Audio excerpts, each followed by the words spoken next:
Before I get going, I just want to say Joe alluded to my father passing away this year at age 95. You talk about family all the time. I think all of the coaches do. We try to create a family atmosphere within our programs. And I tell our guys, I tell my own kids, you see the strength of a family during the toughest of times. And this family out here, what I talked about before,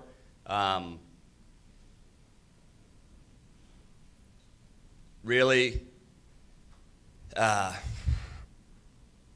meant a great deal to me during what were the toughest of times. I mean, my father passed away at 12 noon, and by 1 o'clock that afternoon, I was hearing from coaches from the East, from the West, from all over. So I love this family. I'm so grateful that I followed my dad and was able to be a part of this group right here. There is nothing better than the people in this room. So thank you very much for that.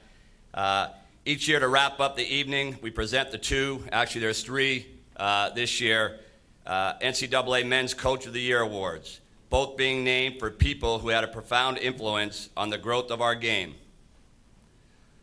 All AHCA Coach of the Year awards are selected by the head coaches in each division and are sponsored by STX, a global sporting goods leader in the sports of lacrosse, field hockey, golf, and hockey. We start with the Edward Jeremiah Award, which is named in honor of the great Dartmouth College head coach and was first presented in 1970. This goes to the top NCAA Division II or Division III Men's Coach of the Year. This year there are co-winners.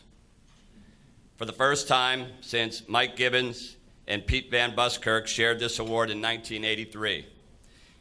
Peter Belisle led the Beacons of UMass Boston to their most successful season in program history, finishing with a record of 23-5-3. UMass Boston reached the semifinals of the NCAA Division III Men's Ice Hockey Championship by virtue of a 4-0 and a 2-0, 4-0 and 2-0 wins over Trinity and Hobart, respectively. Those results followed a thrilling 3-2 overtime victory over Babson College on March 5th in the championship game of the New England Hockey Conference Tournament. But as thrilling as that game was, nothing could compare to the NCAA semifinal game against St. Norbert College. The Beacons opened the game with 3 goals in less than 7 minutes and led 3-1 after 1 when St. Norbert scored with a second left in the period. St. Norbert then scored 6 unanswered goals to lead 7-3 after 2, but UMass Boston wasn't done, scoring the only 4 goals of the third period to enter the overtime tied at 7-7. The comeback stalled, and the UMass season was ended in double overtime. Belisle's record after 10 seasons is 145, 105, and 20. He is a 1995 graduate at the University of Connecticut. He was given his start in coaching by his father, Bill Belisle, the legendary coach at Mount St. Charles in Rhode Island. He was assisted this year by Tom Murphy and Sean Walsh. It is my pleasure to present the first Edward Jeremiah Award for the Coach of the Year in the NCAA Division III Men's Ice Hockey to Peter Belisle of UMass Boston.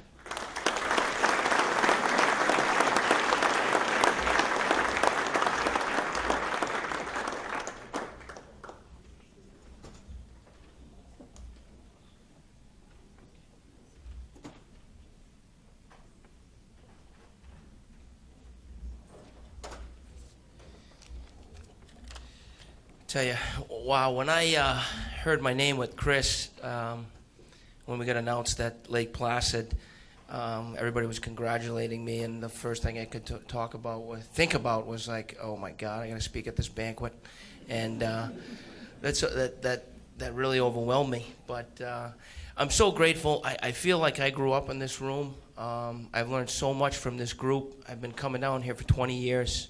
Peter Van Buskirk gave me my first opportunity at Holy Cross because Paul Pearl, who was a former assistant at UConn, my alma mater, he mentioned to Peter, he needed an assistant when Paul left to go to Brown, and he gave me that opportunity. I was so proud to be a college hockey coach. I remember being in the office at the Hart Center and literally staring at my business card. And matter of fact, I still have the whole box of business cards. I obviously didn't do a good job recruiting that year. Thank God Paul Pearl brought in about 30 guys the year before, because I don't think I made a single phone call. But I learned how to recruit from everybody in this room, all the, the lectures, and like guys have said in the past, just the relationships. I was blessed to go to UConn, and my coach was sitting there with me. Bruce Marshall gave me my opportunity to play college hockey, and then I was able to work for him for 9 years, and it was. I'm just so truly grateful. I wake up every day like a lot of us do to just love my job so much, and I think my biggest fear in life is losing my job, because I don't know what I would do. But there's some people I want to thank, obviously, and these people here that I work with at UConn. Chris Potter was my first teammate. Bruce Willannon, Brian Putnam, Chris Keeney, Kyle Wallach, Glenn Stewart, and Matt Plant, and also Coach Pearl. Learned so much. You take a little bit of pieces from each guy that you work with, and it just helps you in your coaching style, and all those guys really helped me out so much. And I remember, 20 years ago going to this first banquet, and I remember I think we had it in another room, and I remember Coach Mason and Coach Berenson, they're walking towards me and my buddy, and we're young coaches, and we're sitting down, and I'm like, hey, man, they got to come over and talk to us. And Coach Mason goes to me like this: all right, man, here's what you got to do. You're going to get up, and I'm going to sit down. I was like, all right. I was apparently in the wrong seat, and I remember going back to my dad, and hey, Dad, I met Coach Mason and Coach Berenson. He said, well, what do you say to him? And he told me to get out of my seat. He said, he had a chuckle out of it, so that's a true story. I'm sure Coach does not remember that one, but I do. I'm so much more comfortable with my group over there. I'm usually sitting over there, and I'm leading the group, making sure that everybody's got 2 beers before the speaking program starts. To be over here and not having a beer all day and just worrying about speaking, it was totally different, but truly, truly grateful. I got to thank the guys that work for me at UMass Boston. We were 0-25. When I took over the program, and my father told me, hey, the only one way to go but up. And my first hire was Jerry Keefe and Jeff Pellegrini, and those guys really helped me get the program. I had Ryan McGrath and Greg Schwinn, and then I can't thank my staff enough this year. What an incredible year. We won a championship. And that was just winning a championship against Babson, to get through Babson, Norwich, and all the teams in our league. It was St. Anselm's and Castleton. They're all so good. Everything else was kind of gravy. And then the chance to go to Lake Placid was just truly special. And it was something we'll never forget, and especially that last game. And I've told the story. When we were losing, I'm so worried about the first 5 minutes. We go up 3-0. I'm like, oh my God, we might win this game. And then, when they rip 7 on you, you're like, wow, I guess we are not going to win this game. And I went after the guys in the room, and I was like, let's get out of here. Let's be the first team to forfeit the NCAA Frozen Four. I'm like, come on, guys. I kept egging my captain on, and I told my equipment man, pack the sticks. Let's get out of here. We're gonna get embarrassed. And that was my speech. And these kids came back, and they scored. I was just like, please, God, make it respectable. We got 7-4. I'm like, all right, we can walk out of here with a little dignity. 7-5, 7-6. I'm like, holy shit, we're going to tie the game. So we tied the game 7-7. I'm like, well, we might win the game. I couldn't believe it. and we had a bad pinch, and that's the way it goes, and we lost. But it was just, what a ride. I mean, from where we were, and I can't thank Tom Murphy and Liam Cavanaugh. I had a hockey ops guy this year. A kid who's, we don't have hockey ops, but I had a volunteer kid come. He was a blessing. He came in and he wanted to volunteer. He couldn't try out because he was an exchange student. It was like, all right, you want to help? Sure. I made him fold like 100 mailers for, some fundraising thing we had to do, and then he said, "Coach, I can do video." I said, "Really? You can do video?" I started doing video. I can do the itinerary for you. I'm like, "Wow, all right, yeah, do the itinerary." And then next thing you know, the guys are choosing their meals, and they didn't have chicken parm every single day, and that's all I would do. Because I didn't want to be bothered with it. But he was awesome. And I got to make a special thanks to Sean Walsh. I think Sean is one of the best recruiters in the country at our level. And I tell you, everybody in this room should really, take a look at this guy. I think he'd make a great pro scout or a hell of a Division I assistant. I can't believe he's still working for me for 6 years. And hey, you're only as good as your players. And I know I heard this down there. Usually, the guy's getting off the bus with the best team is probably going to win, and you need the players. And he got me some great players. So I can't thank you enough, buddy. I'm going to move you on. I'm going to be very happy when you move on, but I'm going to be a very sad man, too, because my wife is going to not see me anymore again because I'm going to have to get back on the road. I got to thank my dad. Obviously, my dad's a legend, and he's on the he got the Mariucci Award down here, and he's the old school. You can't coach the same way my dad did. He's 86. He told me, "What do you think about my game, Dad?" "Well, you're fat and you're slow, and you should really start running up the hill." That was his kind of way to tell me what I should work on. He cut me twice, and I played for him. But so grateful to play for my father and go to UConn. And my brothers, my four brothers, my three brothers, sorry, we're four boys. And my mom. My mom's a saint. She would just stay home. She never watched me play hockey. She would stay home and pray. And I wanted her to just stay home and pray. So that was I had a wonderful family. And my wife, talk about overachievers, boy. I got that pretty girl in the turquoise. That's my wife. That's pretty cool. I got a big scar on my head, and I definitely overachieve. So it's tough growing up. Being a Belial in Rhode Island, I know, because you get, we'll have a lot of kids are playing softball or whatever it is, and the next thing you know, "Hey, you're a Belial. You the hockey coach?" No, that's my dad. Okay. "Oh, you're the Little League coach. That's famous speech that went viral." No, that's my brother. And then she'll chime in and say, "But he's a coach too. He coaches at UMass Boston." And they'll say, "Oh, wow, cool. You play like BU and BC?" I'm like, "No, we don't." And then she'll chime in and say, "But, Division III and Division I, there's a really fine line, and these kids are really good." And she'll finish my sentences, and I just love you. I love that about you. You're my biggest fan, and we have 3 beautiful children, 3 daughters, and I'm the luckiest guy in the world. Thank you.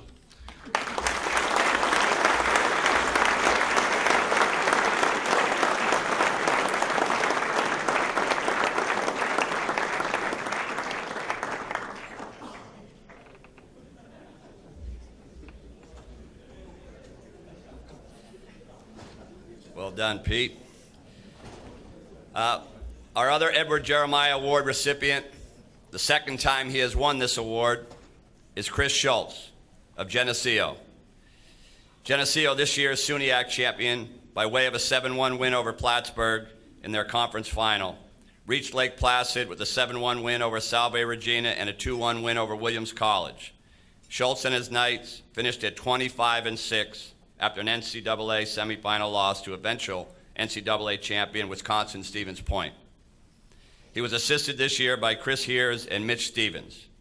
Schultz, whose previous Coach of the Year award came in 2014, is 152 117 in 10 seasons as head coach. A 2-year captain at Geneseo, he graduated in 1997 and added a master's degree in 2002. A native of Rochester, New York, Schultz was the assistant coach at Geneseo under current RIT associate coach Brian Hills for 3 seasons, and returned to the program after 3 seasons, the head coach at his high school alma mater, Aquinas Institute, a Rochester Catholic private school. It is my pleasure to present the other Edward Jeremiah Award to Geneseo head coach Chris Schultz.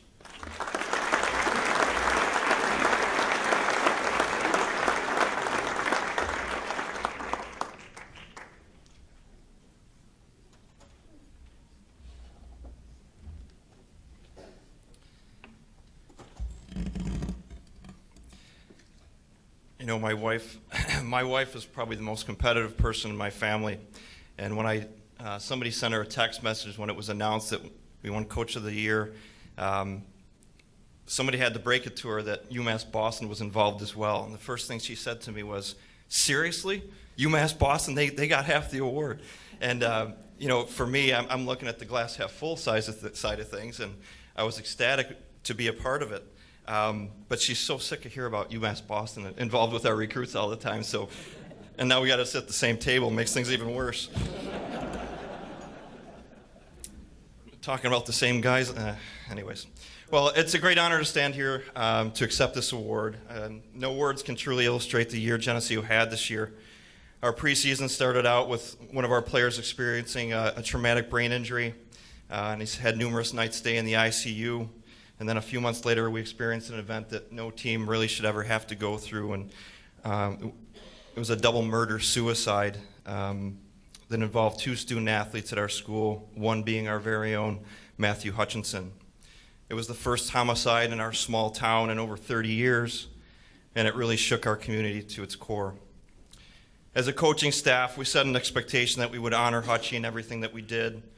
Winning and losing was no longer important, but living to honor his name was. From that moment, our players rallied around each other and became the pillar of strength in our community, and proceeded to just lose 1 game prior to the national semifinal, which was a good drumming from Stevens Point. When I received the notice that this award was going to our staff, I reached out to Coach Gaudette just to learn more about Edward Jeremiah. I kind of regretted 2 years ago not learning more about Edward Jeremiah. So he sent me some information about him. And it really struck home. His motto when he was coaching was to look up and keep fighting. And that's exactly what our players did. They looked up to Hutchie, and they lived to fight another day every single day for the rest of the semester. Our players were a great example of what we all experience every day with our players. We're family. Our greatest SUNYAC opponents became our family through the process. They had our backs through it all. Plattsburgh, Coach Bob Emery, they made a big donation to our fire department. Hutchie was involved with our fire department in town. Brockport, Coach Brian Dickinson, they donated a gate to the family. So through it all, you know, we hear Coach Riley talk about family. Family really does come through in times of need, and it's really important to realize how much of a family we are in this room. I think this award belongs to our Geneseo players and the Geneseo community. It belongs to my amazing and loyal assistant coaches, Chris Heers, Mitch Stevens, Len Perno. It belongs to Matthew Hutchinson, whose brilliant life was taken away from him way too early. It belongs to Susan and Keith Hutchinson, who lost their son way too early. But congratulations to Coach Belisle and the UMass staff as well, and Coach Brooks for a national championship. And it really, truly is an honor to stand in front of you tonight. Thanks.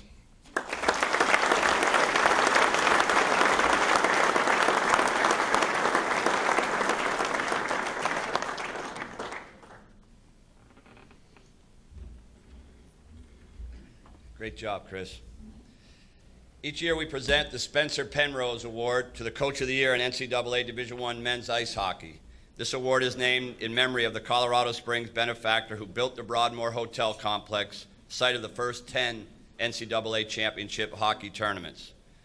For his efforts in leading the Quinnipiac Bobcats to the #1 seed in this year's NCAA men's ice hockey championship, Rand Pecknold has been chosen winner of the 2016 Spencer Penrose Award as Division I Men's Ice Hockey STX AHCA Coach of the Year. Pecknold enjoyed a banner year in 2015-16 as his Bobcats went 32-4-7, bowing in the NCAA championship game to North Dakota after a thrilling semifinal win against Boston College. It was Quinnipiac's second time to the title game in 4 years.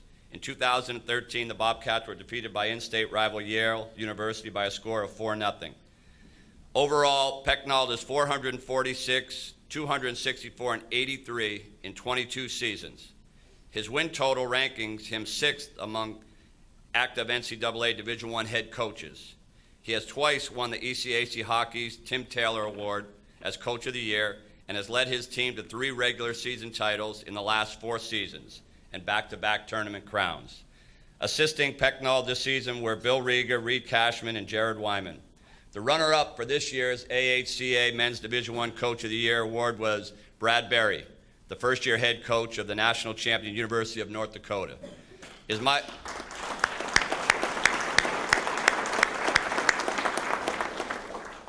is my pleasure to present the 2016 Spencer Penrose Award to the Coach of the Year in the NCAA Men's Ice Hockey to Rand Pecknold of Quinnipiac.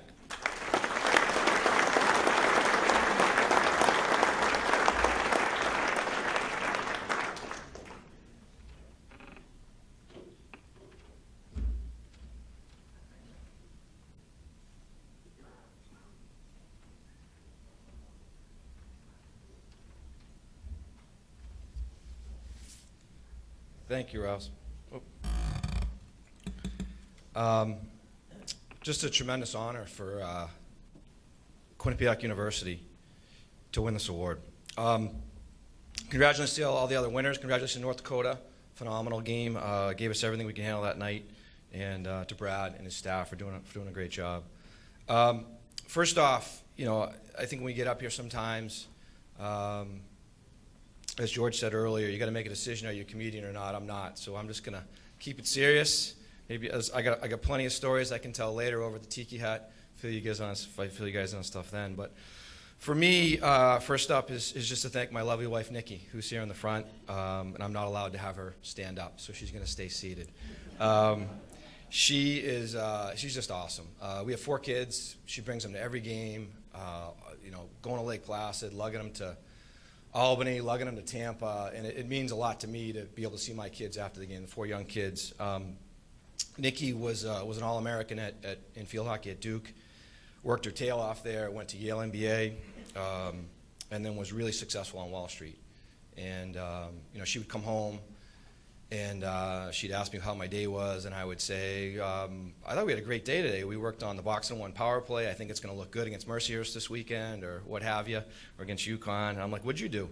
And she's like, well, I closed a $13 billion trade, which is, the tops for UBS in the world this year. And she was that good. And I do want to thank her, because after our 4th, she gave up her career. So. Anyway, thank you. I love you. Ooh, gotta hit the reset button. All right, in terms of the season that we had, I agree with Coach Belisle's statement about getting off the bus with great players, and we got some really good ones. And a lot of that credit goes to Billy and Reed, up front here, Billy Regan and Reed Cashman. They are great recruiters. Great coaches. They really understand what we need to do to win at Quinnipiac. They find character kids, selfless kids. We dig kids out from under rocks that other people don't want. Believe it or not, no one wanted Sam Annis. Here's a National Rookie of the Year, 2-time All-American, and we found a way to make him be a pretty effective player for us. And they do that over and over again. And I can't thank them enough for the work that they do. And this is really their award, a little bit more than mine tonight. Great job. I think as a staff, we leverage our expertise. We figure out ways, like what are we good at, and we put the coaches all in a position to be successful. And I think that's something we're really good at. Jared Wayman handles our goalies. We got Neil McKenney here in the front with the video. Really outstanding job at what they do. And then obviously Reed, Billy, and myself, we divvy up the areas, and I think we're pretty successful at what we do. But again, what are our strengths, and let's attack those. And if it's a weakness, you know what? Then we're not going to do it. And I think for me, I've said this a few times this year. I don't know if I'm smart enough or dumb enough to get out of Billy and Reed's way, but I can't thank you guys enough. So if we could give them a round of applause, please.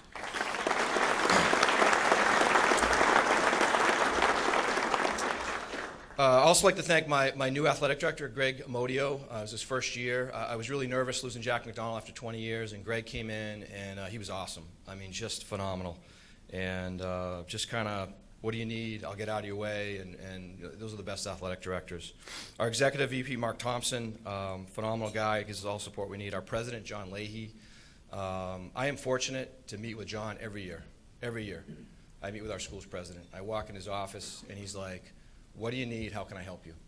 I don't think there's many people in this business that get that from their president. And that's one of the reasons we win, that kind of support from John.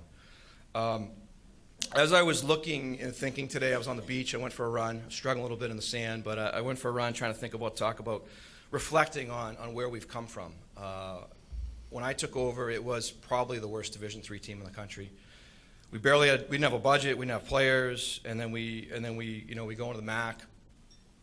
Do well there. I've had some great assistants over the years. Scotty Robson, who's now with the Winnipeg Jets. Graham Johnson, who's up front here. And then Kyle Wallach. Kyle, it's great. You got mentioned twice tonight. Good for you. You have been in a lot of schools too, but that's part of it, right?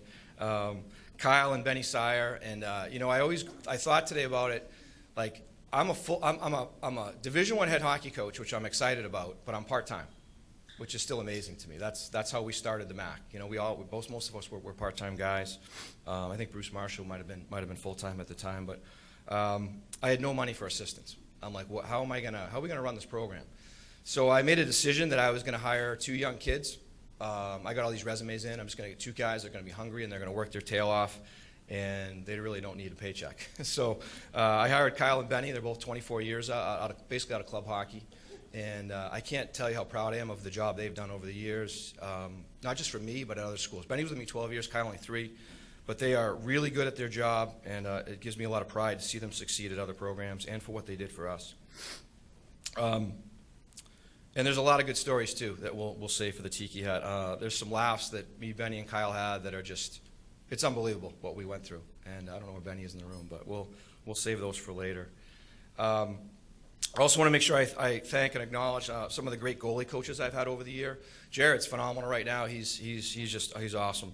But I've had Justin Eddy, Danny Myers, and Steve Valaquette, who've all done a great job for me in that volunteer position. And I think, again, talking about leveraging our expertise, like that allows the rest of us to do our jobs, and if they handle the goalies, and they've all been great at it.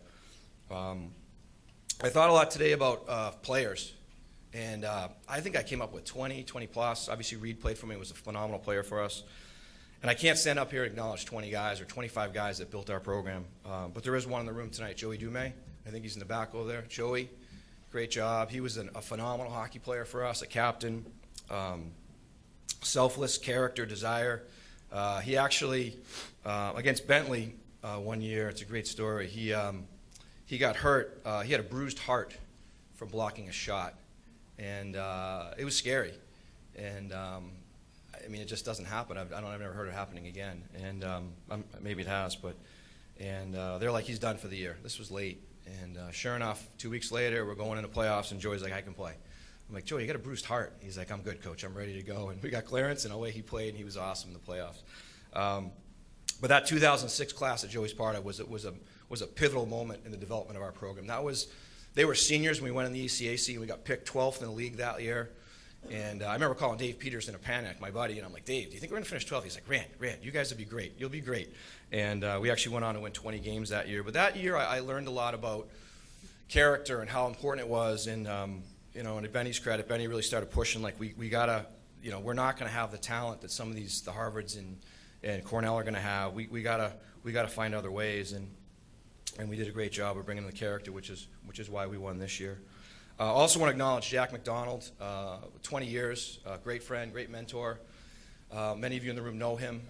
He looked at this year as a Frozen 3. He had Denver, BC, and Quinnipiac. He's done a great job over the years with college hockey. one of the instrumental people in getting the NCAA tournament from 12 teams to 16 teams. He was one of the key guys in that. And the thing about Jack that was great, like, he never made me feel like I worked for him in 20 years. Never. Like, we worked together. I worked with him. And that's something I've learned. I learned from him, and I try to do with my staff now. My best Jack story is we go on, it's our early years. I don't even think we're 10 years into Division I. It's maybe our first or second year in the ECAC, and we go to play Harvard, who has just a powerhouse in the playoffs. It's the best 2 out of 3, and they're the best defensive team in the country. And we go out the first night on Friday night, and we get waxed. It was like 11-2. I think it was actually 12-2, but the refs gave me a break and called a goal back late. And it was embarrassing. We're trying to build a program, and I am despondent. You know, I get back to the hotel room after the game, and I don't know what to do. Like, this is bad to lose in the playoffs like that. And I see my phone ring, and a Jack McDonald name pops up, and I'm like, ooh, coaches, do we answer that when the AD's calling after an 11-2 playoff loss? And I'm like, you know what, I got to take my medicine. And I answer the phone, and Jack's like, he's like, hey. I'm like, hey, Jack. He's like, tough one tonight. I'm like, yeah, it was bad. And he's like, you know what? Don't worry about it. You'll win tomorrow. You'll figure out a way. You guys will win. And I got off the phone, and I'm like just blown away. You know, there's my boss. I embarrassed our school, and you know what? He's right. We came out, we reloaded, and we won the next night. And that type of confidence that he had in me is something that we try to give our players. But I just, I can't thank him enough for what he did for me. And then lastly tonight, I haven't really talked about our team so much, so I'll just finish up with that. And the thing about the season that we had, and it was an amazing year. I mean, we had one loss in early February. One loss in February. I was looking at the I'm like, how does this happen? We'd played some good teams too. We had really fortunate early in the year to sweep a great St. Cloud team. I think the first night we were good, and the second night my goalie stole a game, and we just had things over and over again where we'd find ways to win. But if I was going to describe our team, it was about character and selfless kids. And I'll give you one story. So the big game for us is the Yale home game. It's huge on our campus. It is the best sporting event in the state of Connecticut every year. It's just, our guys look forward to it. I saw, it's one of Yale's NHL kids, I saw in his bio, he put best ranked to play out, he put at Quinnipiac. Like, it's a big game for both teams. It's fun. And we had a kid on our team that had played 2 games in 4 years. He's a senior, awesome leader, a character kid, just phenomenal. Guys loved him, great in the weight room. And just wasn't good enough to get in our lineup. And we had gotten him in 2 games this year. And my captain comes in the room, Soren Janssen, on Monday. He's like, Coach, are you playing Tommy on Friday for senior night? And I said, yep, I'm going to play him. He's like, okay, and I know, like, we still haven't clinched the playoffs, and Yale's trying to catch us, but I just want to let you know that I will give up my Yale game for him to play. And I'm like, whoa, it just was amazing, that type of commitment. I'm like, Soren, you would give up Yale your senior year, that game, last home game of your regular season career for this kid to play? He's like, absolutely. And I was like, wow. Well, let me think about it, because we got to win that game, and that's a big game. As good a president as I have, he wants me to beat Yale every year, so I got to make sure we win that hockey. Here's my captain. We couldn't have in the lineup, but anyway, I just think that hits home for the type of kids we had. You can't coach character like that. You have to recruit character like that, and that's what Billy and Reed did for us. So, anyway, thank you again. It's a phenomenal honor. Sorry, I'm a little choked up. Thank you again to Nikki, and enjoy the evening. Thank you.